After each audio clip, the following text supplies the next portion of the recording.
and welcome to another episode of Blue Blur. I am the Sega Scourge, the Sonic Theorist, and it's time to kick off another Top 10 Sonic Facts. Let's get this started. Number 1. When Sega first made Sonic, they were under the impression that hedgehogs couldn't swim, so they made it a point that part of Sonic's gameplay mechanics would be that he sinks instead of swims, collecting bubbles for air and drowning if remaining underwater for too long. This, unfortunately, was a mistake on Naka-san's part. Hedgehogs can actually swim, and even float on their backs. Number 2.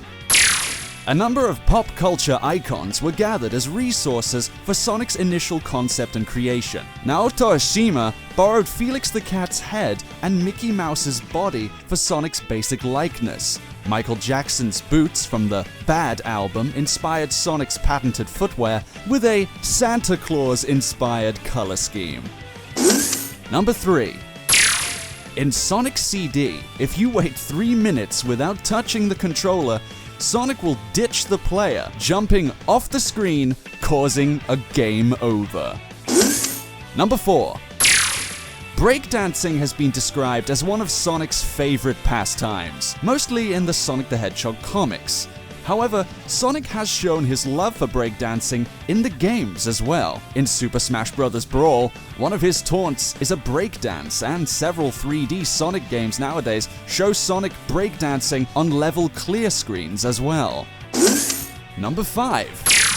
Silver the Hedgehog was originally conceptualized as an orange mink named Venice after the Italian city of the same name, which in turn inspired the city of Soliana. His inclusion in Sonic the Hedgehog 2006 was mainly to show off the game's new physics engine, by including a character that can pick up objects and toss them around at will using his psychic abilities. Number 6. The water god of destruction, Chaos, from Sonic Adventure was represented differently in the UK's Sonic the Comic.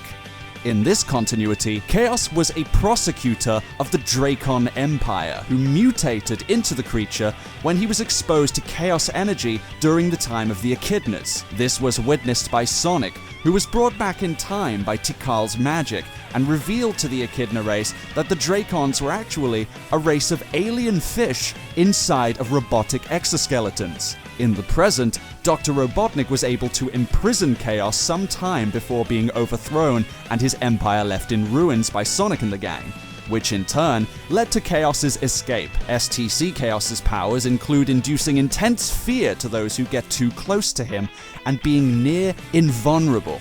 His perfect form is also vastly different from the games, being instead an octopus-like being, able to warp reality itself. Chaos was eventually reduced back to his original Dracon fish form, however, after Super Sonic absorbed all of his chaos energy. Number 7. Sonic Adventure 2 is notorious for its bad audio and lip-syncing issues. This is due to the cutscenes being synced to the Japanese dub and not the English dub, which causes characters to talk over one another. This is odd, however, as Sonic Adventure 2 was developed in the United States and not Japan, where this issue is most common. Number 8. In Sonic Rush, if you tap the character during gameplay on the touchscreen, the character will react to your prodding. Sonic will turn to the player and stretch, while Blaze will leap off the ground like a scared cat. This also happens in both Sonic Rush Adventure and Sonic Colors DS. Number 9. The sound quality of the WiiWare release of Sonic the Hedgehog 4 Episode 1 sounds substantially different compared to other platforms.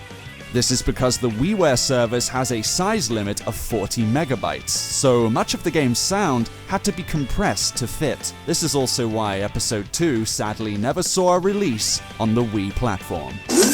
And finally, number 10.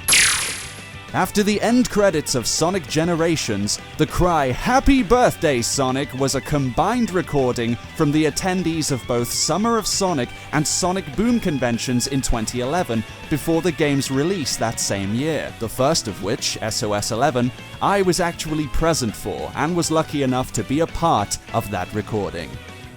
And that's all for now. If you enjoyed this episode of Blue Blur, be sure to subscribe to Sonicguru Productions for more.